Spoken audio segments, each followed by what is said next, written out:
안녕하세요. 행복한 부자 엄마 행소맘입니다. 오늘도 저와 함께 신문을 읽으면서 행복한 부자 발걸음 걸어보아요. 오늘의 키워드입니다. 윤석열 250만 원 플러스 알파 오늘 발표. 주택협회 LTV 완화 대상 확대 요구. 수도권 소형 아파트 왜 이렇게 인기가 많은지. 첫 번째 키워드입니다. 수도권 주택 공급 확대. 윤석열 250만 원 플러스 알파 대책 오늘 발표. 자, 오늘 주택 공급에 대한 대책이 발표되는 날입니다. 여기에는 서울을 비롯한 수도권의 공급을 확대하는 방안이 담길 전망인데요. 참 어떤 안이 담길지 굉장히 기대가 큽니다. 그러다 보니까 다양한 신문사에서 이런 게 담기지 않을까 저런 게 담기지 않을까 이렇게 넣어 놓았더라고요. 그래서 한번 제가 모아봤는데요. 역세권 용적률을 500% 이상 한다라는 걸 담지 않았을까? 또는 정비 사업에 통합 심의를 도입해서 공급 절차를 단축시키는 그런 안이 있지 않을까? 또 윤석열 정부의 공약이었던 청년 원가 주택 또는 역세권 첫집 주택 공급 방안이 좀 더 상세히 담기지 않았을까? 그리고 민간 제한 도심 복합 사업을 도입하지 않을까? 자, 이게 뭐냐면요. 보통 주택 공급에 뭐 LH, SH, 서울은 SH거든요. SH에서 이렇게 민간 제한으로, 공공 제한으로 이렇게 공급을 하는 것을 공공 주도의 주택 사업이라고 하는데 그것이 아니라 민간 주도의 주택 사업에 적극적으로 다양한 특례를 부여해서 좀 더 절차가 빨리 진행되고 그리고 또 많은 혜택을 주니까 좀 더 서로 하려고 하겠죠. 그런 사업을 도입하지 않을까라는 예상안이 있었습니다. 그뿐만 아니라 재건축 초과이익 환수제 같은 개선안이라든지 또는 재건축의 가장 걸림목이었던 안전진단에 대한 그런 항목에 대한 재조정을 제안하지 않았을까라고도 담았었습니다. 이 신문 기사를 보면서 저는 이런 생각을 했었어요. 우선 기본적으로 저도 어떤 안이 나올지 정말 궁금합니다. 진짜 서울 집값 13년, 14년에 이게 바닥을 다지고 오른 지 지금 몇 년째예요? 지금 2022년인데, 그죠? 자, 너무나도 올랐다고 하는 서울 집값, 그리고 수도권 집값입니다. 그런데 이게 계속적으로 오를 수밖에 없었던 게 공급이 정말 없었어요. 그래서 브레이크가 없는 자동차와 같았는데 이제 그 공급 대책이 발표가 되고 그 공급 대책이 실효성이 있는 대책이라면 정말 이제 제동이 걸리겠다라는 생각이 들었어요. 하지만 이렇게 기대와 함께 동시에 걱정도 되더라고요. 왜냐하면 이렇게 무분별한 공급은 서울 주택 가격의 하락으로 이어질 수 있어요.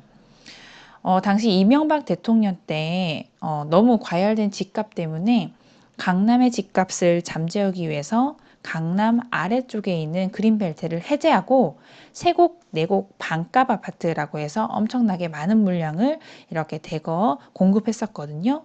굉장히 그 취지도 좋고 강남 집값도 제대로 잡긴 했는데 그 당시에 세계 정세로 경제가 좋지 않았어요. 그러다 보니까 찬물에 더 찬물을 끼얹은 격인 거였죠.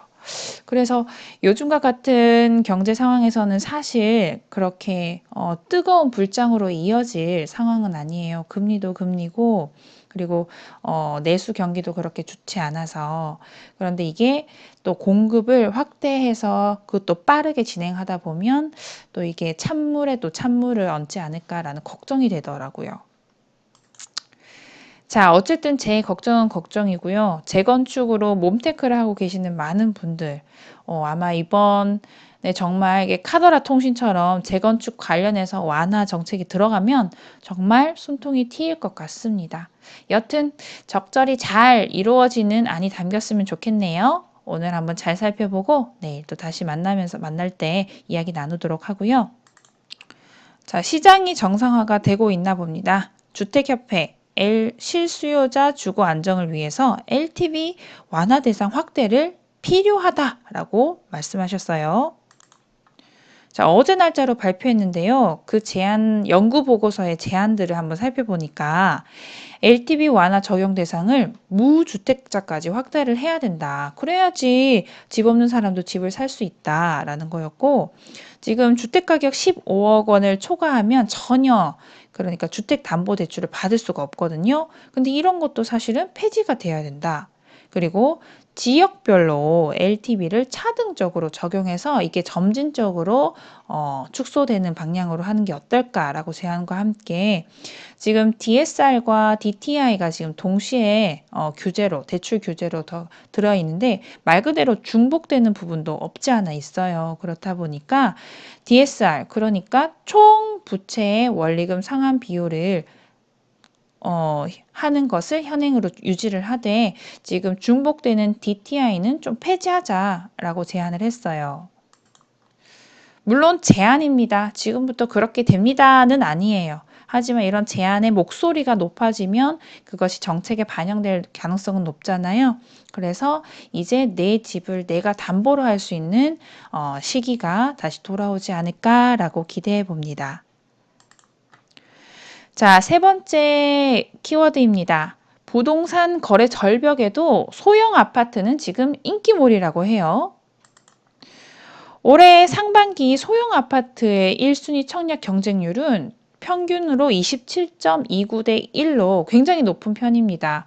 왜냐하면 지금 금리도 인상되고 그다음에 주택 시장의 분위기가 좋지 않아요. 그러다 보면 미래 주택 가격에 대한 기대감이 낮아지기 때문에 청약 경쟁률 또한 떨어지거든요.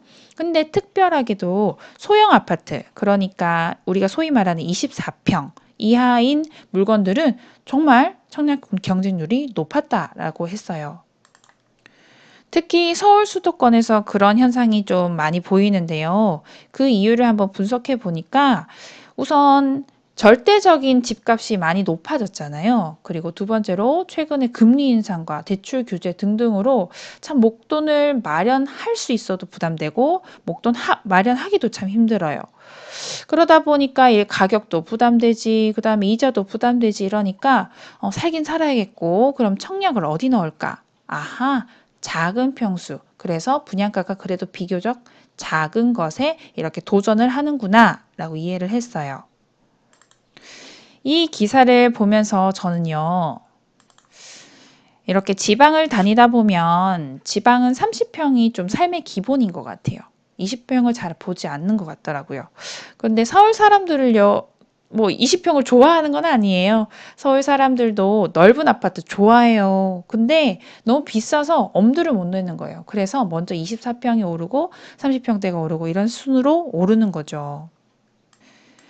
그래서 부동산이 오르는 사이클을 이렇게 살펴보면 특히 서울 수도권 같은 경우는 소형이 엄청 강세를 보입니다. 엄청 강세를 보이다가 그 다음엔 중형, 대형으로 그 다음이 가거든요.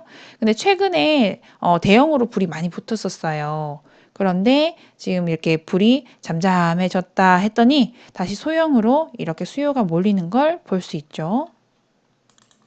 참 역사가 돌고 돈다더니 이것도 하나의 역사인지 또 돌고 돌고 있습니다.